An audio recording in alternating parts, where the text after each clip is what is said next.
안녕하세요. 제가 이혼을 하게 된 지도 벌써 2년이란 시간이 지나 3년에 가까워지고 있네요. 아예 잊었다면 거짓말이겠지만 꽤 오랫동안 떠올리지 않고 있었는데, 최근에 저의 이혼의 결정적인 원인이 되었던 전 시누이를 보게 되었는데, 다시 이혼하던 순간이 떠오르더라고요. 그래서 하소연도 할 겸 해서 사연을 써봅니다. 긴 이야기가 될 수 있지만 한번 들어주시겠어요? 저와 남편의 첫 만남은 황당하기도 했고 웃기기도 했어요. 당시 맛집으로 유명했던 떡볶이집이 있었는데 남편과 전 그곳에서 처음 만났죠. 남편은 남편의 친구와 전 제 친구와 떡볶이집에 방문했고, 친구와 단 한마디의 대화도 없이 떡볶이를 먹는 저에게 남편이 다가오더라고요. 다짜고짜 첫눈에 반했다며 전화번호를 달라고 휴대전화를 내미는데 얼마나 당황스러웠는지 몰라요. 제 입가에 떡볶이 국물이 묻은 것이 다 느껴지는데 그런 모습을 보고도 첫눈에 반했다니. 이 남자도 정상적인 사람은 아니구나 싶더군요. 그러면서도 그 비정상적인 남편의 모습이 꽤 좋더라고요. 나의 추한 모습을 보고도 첫눈에 반했다는 남자. 부담스럽게 느껴지기보단 매력적으로 느껴지더라고요. 그래서 전 입을 가린 채 전화번호를 찍어주었고 연락을 주고받게 되었어요. 그렇게 저희는 가볍게 만나보며 3달간 서로를 알아보는 시간을 가졌고, 그 후엔 자연스럽게 진행되었어요. 남들과 같이 불타는 연애 기간을 거쳐 결혼까지 하게 되었죠. 결혼 이야기가 오갈 당시 한 가지 걸리는 부분이 있었는데, 그건 다름 아닌 남편의 가족관계 때문이었어요. 남편은 누나만 3명인 그야말로 아들 귀한 집에 막내 아들이라는 사실이 꽤 걸리더라고요. 이 세 문제는 시모가 아들 못 낳는 서러움이 컸던 터라 딸이든 아들이든 원하는 시기에 하나만 낳아서 잘 키우면 된다고 말해준 덕분에 안심이 되었지만, 문제는 신우가 셋이나 된다는 것이었어요. 결혼하는 순간 시모가 1명이 아닌 3명이 될 것만 같은 그런 느낌적인 느낌이 쉽사리 사라지지 않더라고요. 제가 알게 모르게 걱정하는 눈치니 남편이 이렇게 말하더군요. 자기가 그렇게 걱정할 필요 없어. 누나들 다 시집가서 애 키우고 산다고 나한테 신경 쓸 겨를이 없거든. 다들 본인 가정 지키며 산다고 바빠. 전 이런 남편의 말을 믿고 결혼을 하게 되었고, 남편의 말대로 신우들은 저희 부부에게 무관심에 가까울 정도로 관심이 없었어요. 그 흔한 안부 연락조차 없더군요. 가끔 제가 안부차 연락이라도 드리면 연락해준 건 정말 고마운데 앞으론 굳이 이러지 않아도 된다며 저를 위해 주셨고, 전 오로지 부부 사이만 신경 쓰며 행복한 신혼생활을 즐기고 있었어요. 그렇게 행복한 4년이 지나고 잘 사는 줄만 알았던 둘째 시누이가 남편의 외도로 인해 갑작스럽게 이혼하게 되었고, 새로운 둥지를 시댁에 틀게 되며 저희의 다툼은 시작되었어요. 이혼하고 돌아온 둘째 시누이는 전혀 다른 인격의 사람이 되어 있었고, 그 예민함은 말로 할 수 없는 정도였죠. 가끔 시댁에 가는 날이면 저를 향한 안 입고 온 시선과 함께 어떻게 해서든 트집을 잡고 싶어 안달이 난 사람처럼 꼬투리를 잡기 시작하는데 정말 미칠 지경이었어요. 한날은 남편이 퇴근이 늦어져 예상했던 시간보다 시댁에 늦게 도착하게 되었고, 엄연히 제 탓도 아닌데 저를 나무라기 시작하더라고요. 왜 이렇게 늦어? 집안에 제일 어린 것들 때문에 도대체 몇 명이나 밥도 못 먹고 기다리는 거야? 아, 죄송해요. 많이 시장하시죠? 이 사람이 생각보다 퇴근이 늦어지는 바람에 조금 늦었네요.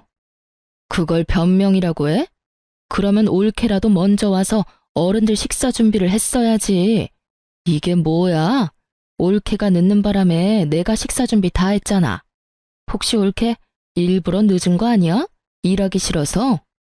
아니에요, 형님. 이 사람한테 물어보세요. 정말 이 사람이 금방 마친다고 해서 기다렸는데 생각보다 지체되는 바람에 늦은 거예요. 전 억울함을 토해내며 남편을 향해 얼른 돕지 않고 뭐하냐는 눈빛을 보냈고, 이런 제 마음을 알아챈 남편이 제 말에 동의를 하며 제 편을 들어주더라고요. 비록 그 동맹은 길지 않았지만요. 아니야, 누나. 나영이는 진짜 나 퇴근하기 전부터 회사 앞에 와서 기다렸는데 내가 갑자기 일이 생겨서 늦었어. 갑자기 생긴 일이라 나영이한테 연락해줄 틈도 없었고. 그래서 나영이는 그저 기다릴 수밖에 없는 상황이었어. 어머, 얘 봐라. 너 꼴에 지금 네 와이프 편을 드는 거니? 이혼한 누나 앞에서 참 잘하는 짓이다. 아니, 누나, 그게 아니라 나는 그냥 누나가 오해하고 있길래 우리 상황은 그랬다고 설명해 주는 거야. 그래? 그러면 알겠어. 자칫하면 나 서운할 뻔했잖아. 그건 그렇고 다음부터 나에 따라와. 그럼 늦을 일도 없을 거 아니야. 형님, 저 회사에서 여기까지 오려면 버스 2번이나 갈아타야 해요. 그게 왜? 내가 갈아타는 것도 아닌데 내가 그것까지 신경 써야 해? 순간적으로 전 제 귀를 의심했습니다. 이 무슨 이기적인데 싹수까지 없는 말인가요? 이럴 때야말로 남편이 나서 한 소리를 해줘야 하는 타이밍인데 남편 놈은 누나에게 핀잔 한 번 얻어먹었다고 저와 눈도 마주치지 않으며 온몸으로 이 상황을 회피하고 있더군요. 아니, 형님, 무슨 말을 그렇게 섭섭하게 하세요? 내 말이 뭐? 내 말이 틀렸어? 형님 말대로라면 형님이 음식을 하든 말든 제가 하는 것도 아닌데 남편 차 타면 편하게 올 수 있는 시댁을 왜 제가 버스를 2번씩이나 갈아타면서 일찍 와야 해요? 그렇지 않나요? 뭐야? 그야 당연히 올케가 며느리니까 일찍 와서 어른들 식사 준비해야 할 거 아니야.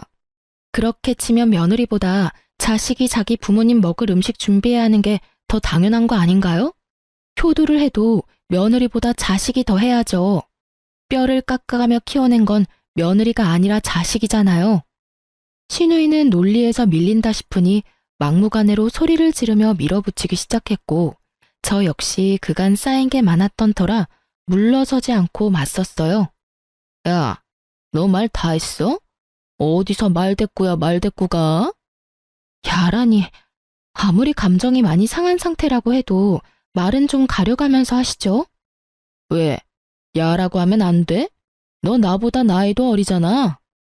말이 아다르고 어다른 건데 굳이 반말하면서까지 제 기분 상하게 말할 필요는 없다는 말을 한 거예요. 지금 나 가르쳐? 네가 뭔데 나한테 이래라 저래라야?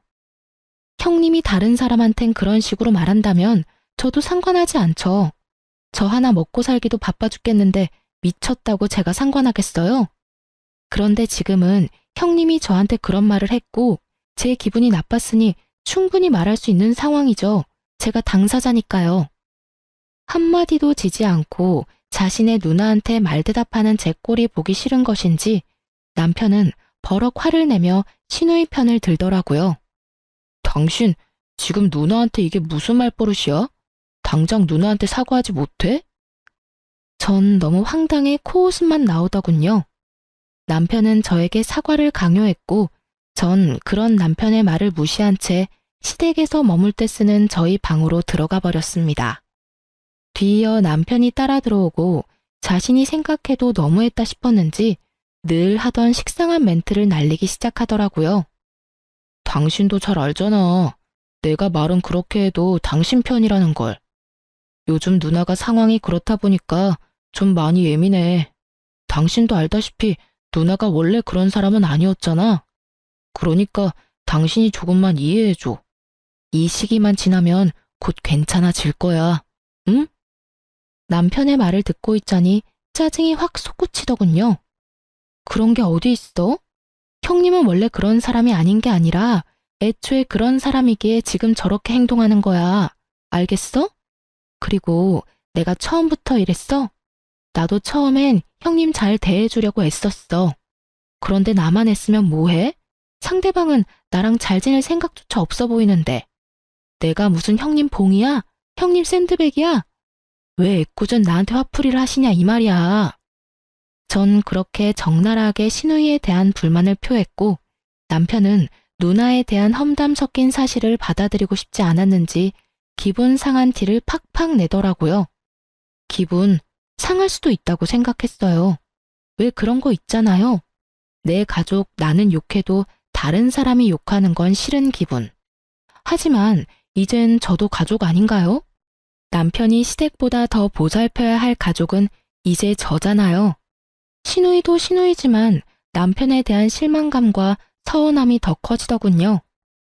남편 역시 저에 대한 실망감이 컸는지 감정을 숨기지 않았고, 생각해보면 그때부터 남편은 저와 눈도 마주치지 않으며 거리를 두기 시작했던 것 같아요. 그러면서 제 편을 들지 않는 치졸한 방법으로 저에게 복수를 하기 시작하는데, 시댁에 갈 때면 늘 혼자인 기분이 들더군요. 거기에다 임신에 대해선 어떤 간섭도 하지 않겠다던 시모는 보란 듯이 압박을 하기 시작하더군요.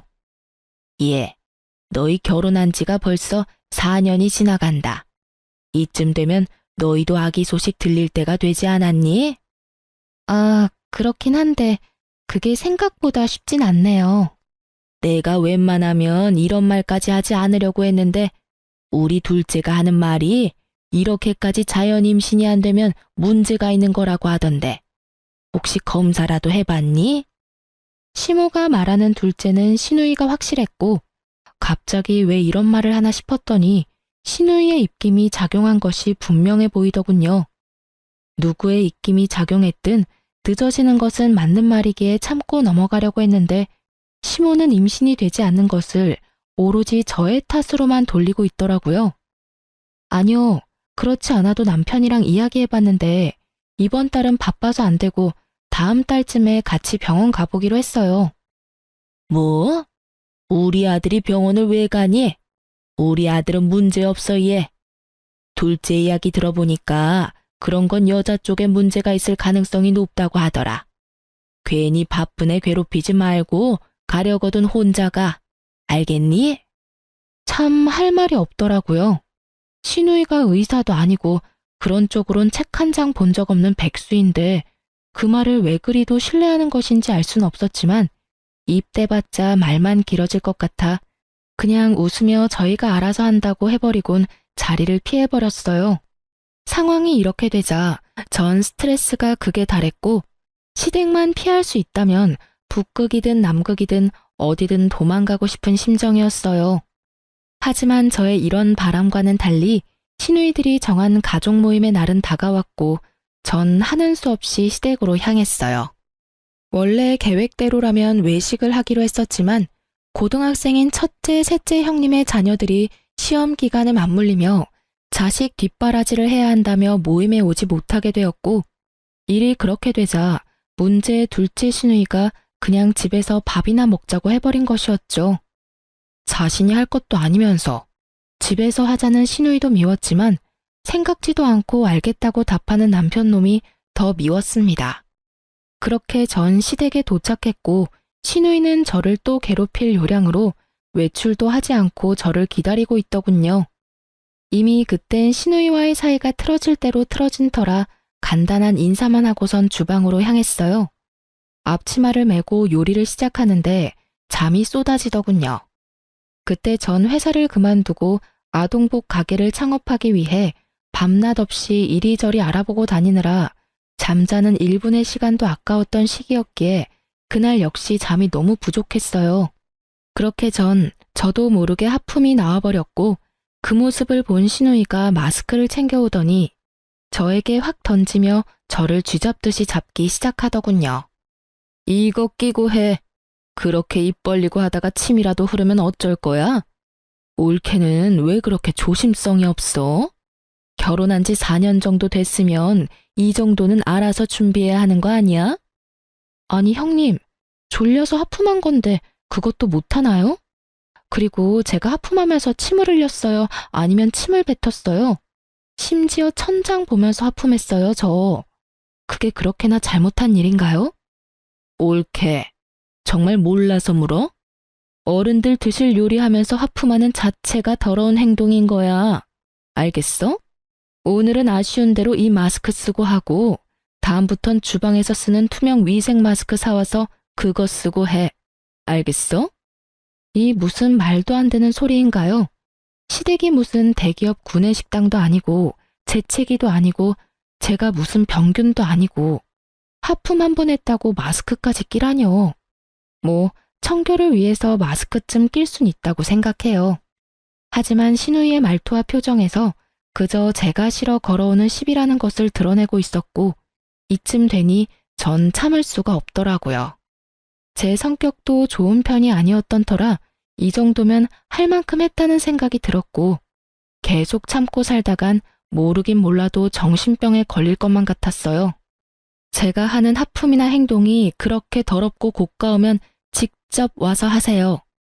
전 이렇게 말하며 입고 있던 앞치마를 벗어 신우이에게 던져버렸고 하필 그 앞치마가 신우이의 얼굴에 정통으로 맞아버렸죠. 너 지금 나 때렸니? 의도한 건 아니었는데 어쩌다 보니 그렇게 됐네요. 뭐? 인연이 진짜? 극도의 흥분을 한 신우이는 한 걸음에 달려와 제 머리채를 잡았고 저 역시 그날은 물러서지 않겠다고 작정을 한 날이었기에 신우이의 머리채를 사정없이 잡고 흔들어 버렸어요. 그렇게 적군의 중심지에서 싸움을 해버린 저의 결과는 예상했다시피 외로움 그 자체였습니다. 시모는 간섭도 하기 싫다는 눈빛으로 혀끝을 차고 방으로 들어가 버렸고 남편이라는 놈은 일방적으로 저만을 제지하며 누나 편을 들기 시작했어요. 당신 진짜 미쳤어? 어떻게 신우이 머리채를 잡을 수가 있어? 당신이 제정신이야? 당신 누나한테 무릎 꿇고 빌지 못해? 당신은 왜 내가 당신 누나 머리채까지 잡았는지는 전혀 궁금하지가 않구나.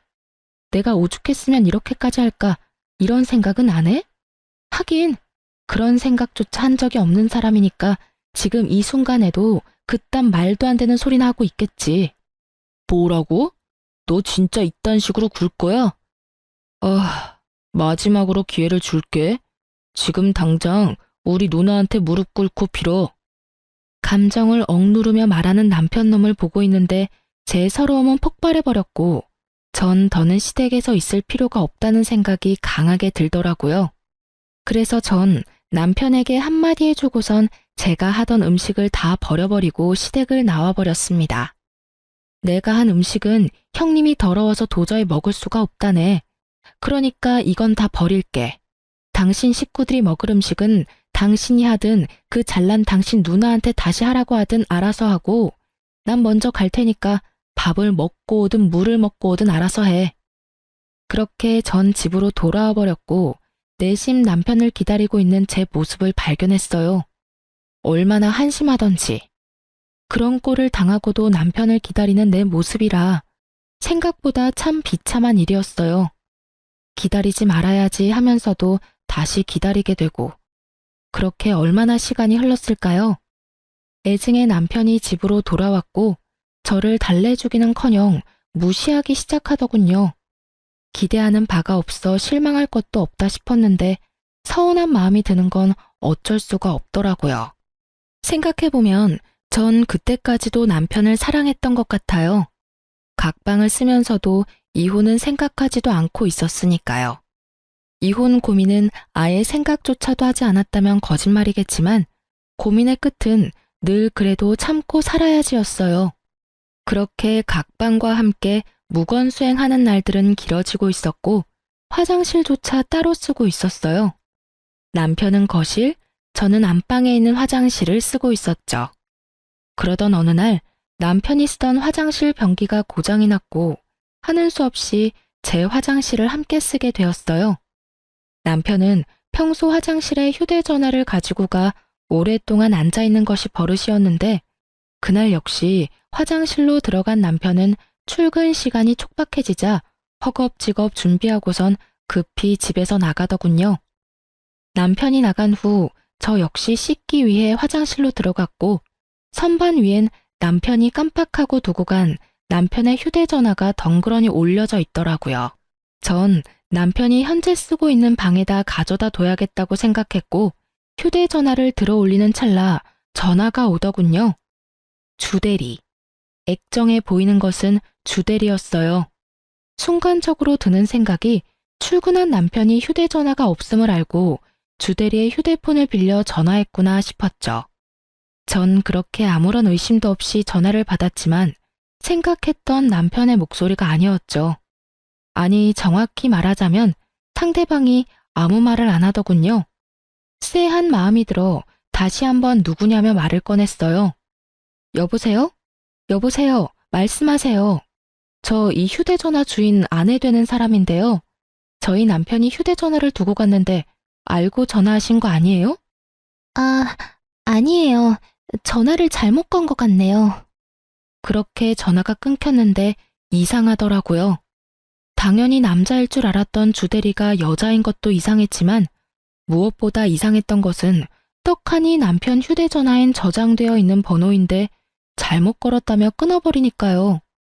물론 남편과 아는 사이이긴 하지만 남편에게 전화를 걸려는 것이 아니었을 수도 있겠죠. 하지만 저의 직감은 무언가 큰 것이 저를 기다리고 있다는 느낌이 강하게 들더군요. 전 남편의 휴대전화를 살펴보기로 했고 평소 남편이 비밀번호를 바꿀 때마다 탁상용 달력 뒤편에 메모한다는 사실을 알고 있던 전 쉽게 남편의 비밀번호를 알아내 판도라의 상자를 열게 되었던 거죠. 그곳엔 제가 미처 알지 못했고 상상하지도 못했던 사실들이 가득하더군요. 잠금을 풀어낸 저는 주대리와 주고받은 대화부터 찾았고 그건 어렵지 않더라고요. 대화가 상단에 고정된 상태였으니까요.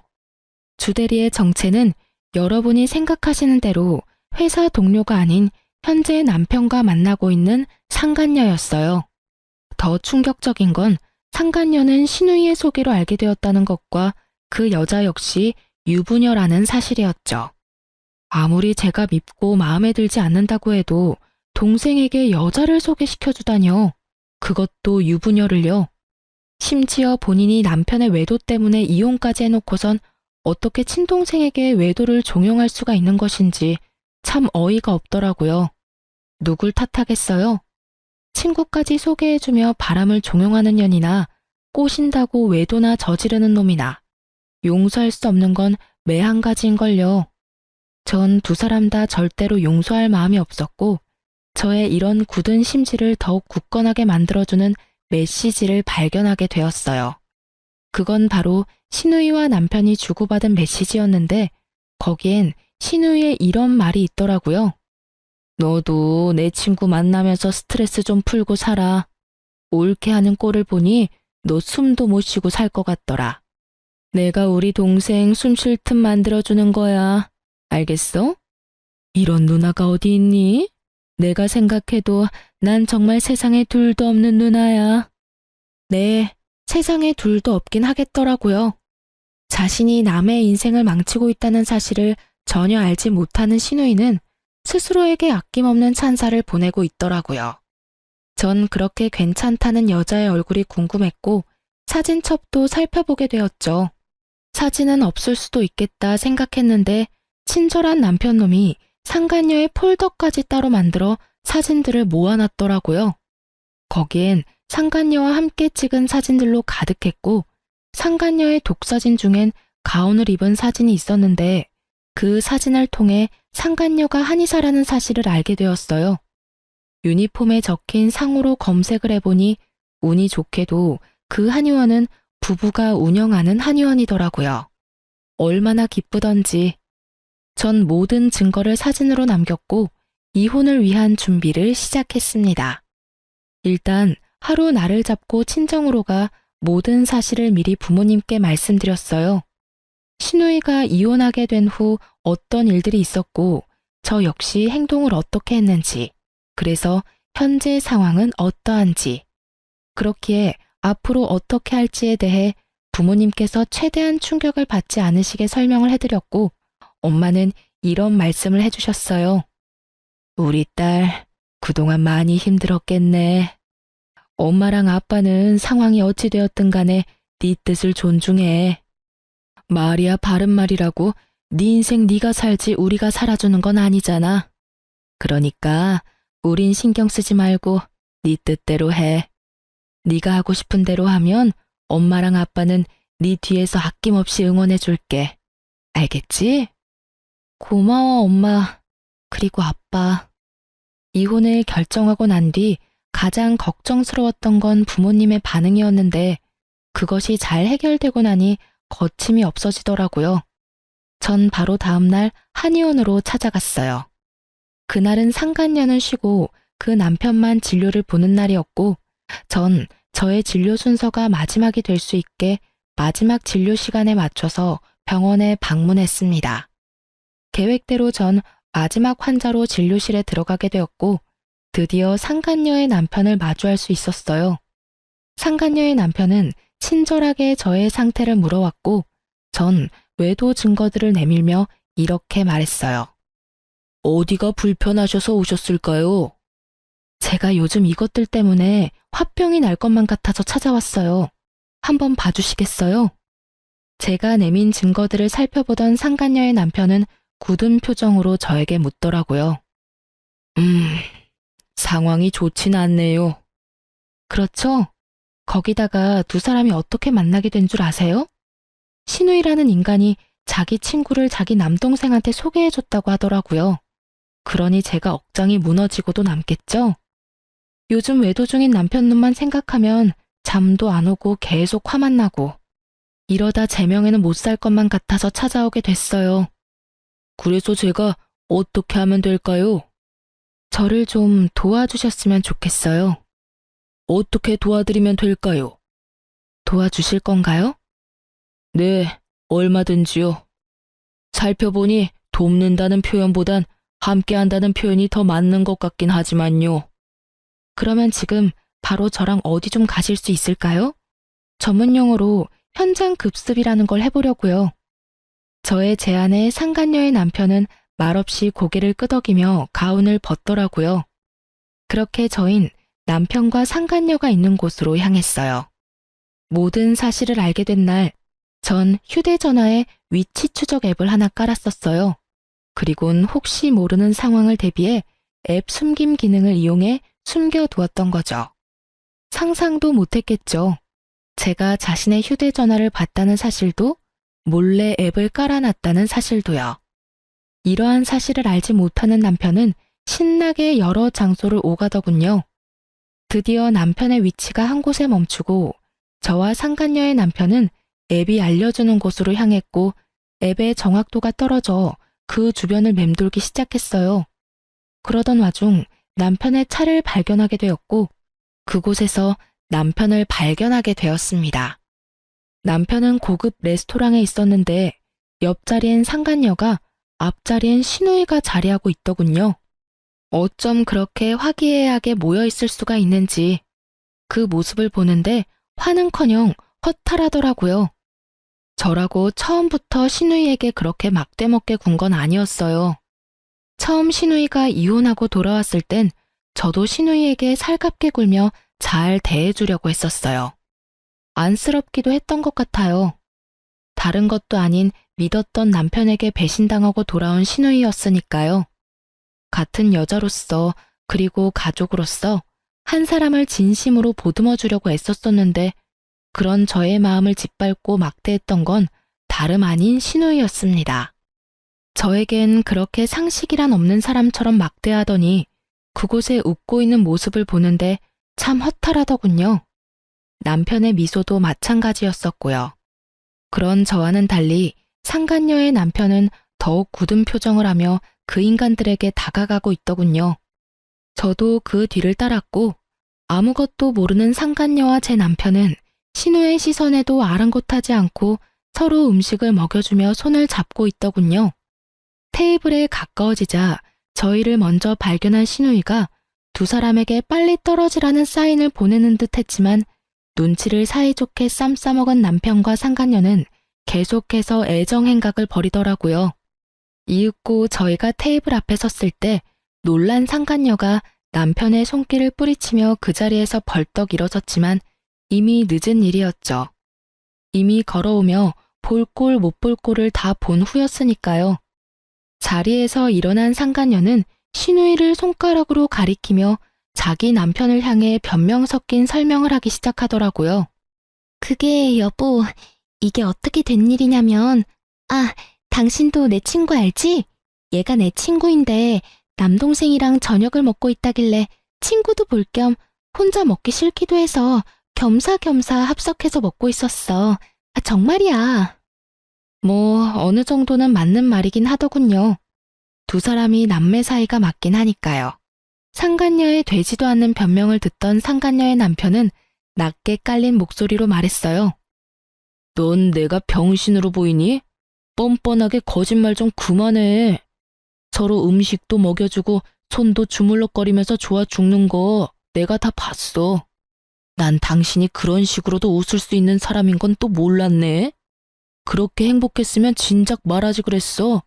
그러면 내가 미련 없이 놔줬을 텐데 말이야. 낮게 깔려 감정도 없는 그 목소리가 더욱 무섭게 느껴지더라고요. 상간녀 역시 그러했는지 그 자리에서 무릎을 꿇더니 애원하기 시작하더군요. 아니야, 여보. 왜 그렇게 무서운 말을 해? 난 당신밖에 없어. 난 당신 옆에 있어야 비로소 행복하다는 거 당신이 더 잘 알잖아. 글쎄, 나도 그런 줄 알고 살았는데 오늘 내가 보고 들은 건 내가 이때껏 알았던 사실과는 좀 상반되더라고. 뭘 보고 뭘 들었든 내가 다 설명할 수 있어. 정말이야, 여보. 제발 내 말 좀 들어줘. 나한테 한 번만 더 기회를 줘. 아니, 아니야. 대화할 필요도 없고 기회를 줄 생각도 없어. 그냥 그 남자랑 살아. 그게 나를 위한 일이니까. 깔끔하게 이혼하고 한의원에도 출근하지 마. 어차피 당신 환자라고 해봤자 얼마 되지도 않는데 쉬면 감 잃을까봐 굳이 진료 보라고 한 거였으니까 이왕 이렇게 된 김에 그 좋아 죽는 남자랑 사랑놀이나 하면서 푹 쉬어. 짐은 다 싸서 친정으로 보내줄 테니까 집에도 올 필요 없어. 그럼 가볼게. 상간녀의 남편은 하고 싶은 말은 다 한 듯 저에게 연락한다는 말을 남기고 자리를 떠버렸고 상간녀 역시 남편의 뒤를 따라 나가더라고요. 남편은 그제야 저에게 무릎을 꿇고 빌기 시작하더군요. 여보, 내가 잘못했어. 내가 미쳤었나 봐. 처음엔 그냥 친한 누나 동생으로 지냈는데 그게 어쩌다 보니 이렇게 됐어. 그게 정말 실수야. 남편이라고 무슨 할 말이 있겠어요? 그냥 분위기상 빌기는 해야겠고 변명이라는 것도 해야 하니 아무 말이나 짓거린다는 느낌밖에 들지 않더라고요. 그렇지 않아도 이 상황이 유쾌하지 않은데 더 유쾌하지 않은 말이 신우이의 입을 통해 나오기 시작하더라고요. 넌 무슨 큰 죄를 지었다고 무릎까지 꿇어? 네가 잘못한 게 뭐 있다고? 잘못은 너보다 올케한테 있지. 그렇지 않아, 올케? 입으로 뱉는다고 다 말이 아닐 텐데 이것도 말이라고 짓거리는 신우이를 보고 있는데 참 기가 막히더군요. 계속 해보세요. 어디까지 헛소리 하나 드러나 보게요. 말이나 바른 말이라고. 그렇잖아. 올케가 내 동생 키를 얼마나 죽였어? 뻑하면 눈치 주고 잔소리하고. 그것뿐이야? 시댁하고 잘 지내보려는 노력도 하지 않고 말대꾸나 꼬박꼬박 하지를 않나? 신우이 머리채를 잡지 않나? 올케가 그딴 식으로 구니까 얘가 바람을 안 피우고 배기겠어? 아, 그런가요? 그래. 그리고 이제 와서 하는 말인데 애초에 두 사람 어울리진 않았지. 우리 동생은 좋은 대학 졸업해서 대기업 다니고 있는데 지금 올케는 뭐 백수잖아. 남편 돈 받아서 편하게 사는 백수. 동생아, 이참에 그냥 이혼해. 일도 이렇게 됐고 너 어차피 올케하고 잘 살긴 글렀어. 깔끔하게 이혼하고 내 친구랑 연애나 하면서 살아. 한의사, 얼마나 좋아? 연애까지 하다가 결혼까지 하면 더할 나위 없이 좋고. 저도요, 좋은 대학에 좋은 회사 다녔어요. 비록 지금은 꿈을 위해 회사를 그만두고 창업을 알아보고 있긴 하지만 생활비도 빠지지 않고 내고 있고요. 물론 창업 준비도 제가 이제껏 모은 돈으로 하고 있어요. 그런데 제가 왜 시댁에 빌붙어 살면서 일도 하지 않고 생활비조차 내지 않는 신우이에게 이딴 말이나 들어야 하는지 모르겠더군요. 어디까지 하나 들어보려고 했는데 할 수 있는 헛소리는 다 들은 것 같고 참고 더 들어줄 수도 없었기에 저 역시 참았던 말을 쏟아내 주었어요. 정말 궁금해서 물어보는 건데 형님도 남편 기죽이고 눈치 주고 해서 형님 남편이 바람 피웠어요? 그래서 이혼까지 당했고요. 뭐야? 너 말 다 했어? 다 했겠냐? 아직 한참 남았으니까 할 말 있으면 그때 해. 이혼당하고 친정에 빌붙어서 살면 조용히나 살지 이게 무슨 짓일까? 아무리 생각해도 내가 이해가 안 돼서 그래. 동생이 바람 피운다고 해도 말려야 할 판국에 여자를 소개해줘? 바람 피우라고 부추겨? 참 대단하다 대단해. 야, 너 진짜 내가 가만 안 둬? 나는 뭐 널 가만두고 싶어서 가만히 있는 줄 알아? 그 입으로 나오는 한마디 한마디가 워낙 다 개차반이라 내가 대꾸할 가치를 못 느껴서 가만히 있었어. 그런데 하는 짓도 쓰레기이니 내가 널 어떻게 해야 할지 모르겠다니까? 야! 고함을 지르며 금방이라도 저에게 달려들려는 신우이에게 전 상간녀가 먹던 와인을 그대로 뿌려버렸습니다. 남편 놈은 아무 말도 하지 않고 그저 바라만 보고 있었고 전 그런 남편 놈의 머리 위로 상간녀와 먹던 음식들을 부어버렸어요. 두 사람 다 제가 이 정도까지 할 거라 예상을 못했는지 어버버하며 와인과 음식을 닦아내기 바쁘더라고요. 쓰레기 같은 인간한테 딱 어울리는 꼴이다. 당신 이게 무슨 짓이야? 이 정도면 양호한 줄 알아. 오물을 확 부어버리고 싶은 걸 겨우 참았어. 너 아까 그 여자랑 아주 죽고 못 살더라? 한의사가 그렇게 좋았어? 사랑한다, 너밖에 없다고 난리를 부리더니 이제 와서 나한테 왜 무릎까지 꿇고 그래? 뭐? 실수? 넌 실수라는 단어의 뜻을 모르니? 그게 내가 미안해. 내가 정신이 나갔었나 봐. 남편은 다 기어들어가는 목소리로 고개를 숙였고 신우이는 와인을 다 닦아냈는지 저를 죽일 듯이 노려보고 있더라고요. 그 한심한 두 인간과 계속 같은 장소에 있었다간 큰일을 낼 것만 같아서 중요한 한마디만 던져주고 그 자리를 벗어났어요. 그만하자 그만해. 우리 이혼해. 집은 한동안 내가 지낼 테니까 너는 네 누나랑 같이 가. 그렇게 전 집으로 돌아왔고 소식을 전해 들은 시모에게서 전화가 오더군요. 딸도 이혼하고 돌아왔는데 아들마저 이혼이라니. 시모 입장에선 이건 절대로 말려야 한다 싶었겠죠. 아가, 이게 무슨 일이니 도대체? 이혼이라니? 말 그대로예요. 저 어머님 아들이랑 이혼하려고요. 갑자기 왜 그래? 너희 싸웠니? 아니, 아무리 싸웠다고 해도 이혼이 그렇게 쉽게 결정할 문제야? 상황이 이렇게 심각한데 이 와중에 시모에게 아무 말도 하지 않은 것 같더라고요. 숨긴다고 숨겨질 것도 아닌데. 그래서 전 있는 사실 그대로 시모에게 알려줬어요. 그냥 싸워서 헤어진 게 아니고요. 남편이 바람 피워서 이혼하고 돌아온 어머님 딸이 충격이 컸는지 자기 친구를 어머님 아들한테 소개해줬더라고요. 뭐라고? 그게 사실이야? 놀랍게도 사실이에요. 자기도 이혼했으니 동생도 이혼하길 바랬나 보죠 뭐. 동생한테 여자나 붙여주는 누나나 조강지쳐 내팽개치고 바람이나 피우는 동생이나 둘 다 참 생각도 없고 어이도 없고 상식도 없던데요. 그러니까 저한테 전화해서 이러지 말고 어머님 자식들이나 볶으세요. 전 이혼 준비로 바빠서요. 그럼 들어가세요. 모든 사실을 안 시댁에서 내심 두 사람을 쫓아내주길 바랬는데 두 사람이 그 모양 그 꼴인 건 이유가 있지 않겠어요? 모든 사실을 분명 다 알았을 텐데 시부에게선 이렇게 문자가 왔더라고요. 이야기 다 들었다. 내 이야기를 들어보니 우리 애들 탓만 아닌 것 같더구나. 자고로 집안에서 여자가 남편 내조를 잘해야 하고 시댁과의 관계에서도 여자가 잘했어야지. 오죽했으면 우리 애들이 그런 짓까지 했겠어. 그러니 너도 남 탓만 하지 말고 반성 좀 하고 조용하게 이혼했으면 좋겠구나. 웃음이 다 나더군요. 그러면서도 저딴 부모 밑에서 보고 자랐으니 저 모양 저 꼴이지 싶더라고요. 전 변호사를 만나 이혼을 진행했고 이혼이란 게 생각보다 참 쉽더라고요. 시간이 걸리긴 했지만 쉽게 이혼하게 되었어요.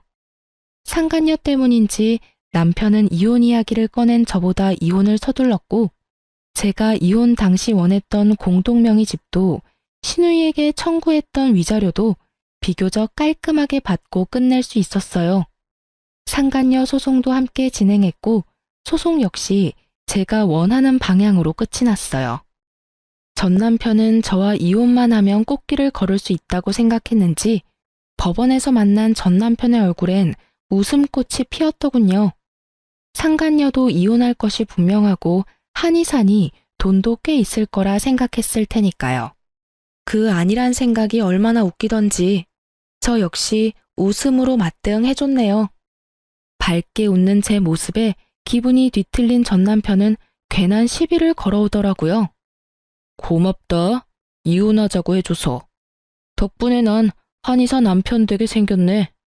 너도 알지? 그 여자 한의사인 거. 너한테 생각보다 돈을 많이 뜯겨서 속이 좀 쓰리긴 한데 좋게 생각하기로 했어. 그까짓 돈 또 벌면 되지 뭐. 그러니까 앞으론 각자 알아서 잘 살자고. 난 잘 살 건데 너는 어떨지 모르겠다. 어쨌든 무운을 빌도록 해볼게. 그게 진심에서 우러나온 마음은 아니겠지만 말이야. 그렇게 저와 이혼을 하게 된 전 남편의 앞날은 꽃잎도 보이지 않았고 그저 먹구름만 가득한 나날들이 이어졌어요. 제가 무사히 받을 거 다 받고 이혼했다는 소식을 전해 들은 상간녀의 남편은 그 길로 전 남편의 회사로 찾아갔고 그곳에서 난동을 피웠다고 하더라고요. 그 얌전하고 차분해 보이는 사람이 난동이라니. 쉽게 상상되진 않았지만 제대로 난동을 피운 건 맞는 것 같더라고요. 그 덕에 전 남편의 회사에 유부녀와의 외도로 이혼당한 사실이 알려져 진급도 물거품이 되고 권고사직 이야기도 오가고 있다고 하니 말이에요. 거기에다 전 남편이 믿고 있던 상간녀는 알고 보니 내세울 것은 한의사라는 것 하나뿐인 찢어지게 가난한 집 딸이라고 하더라고요.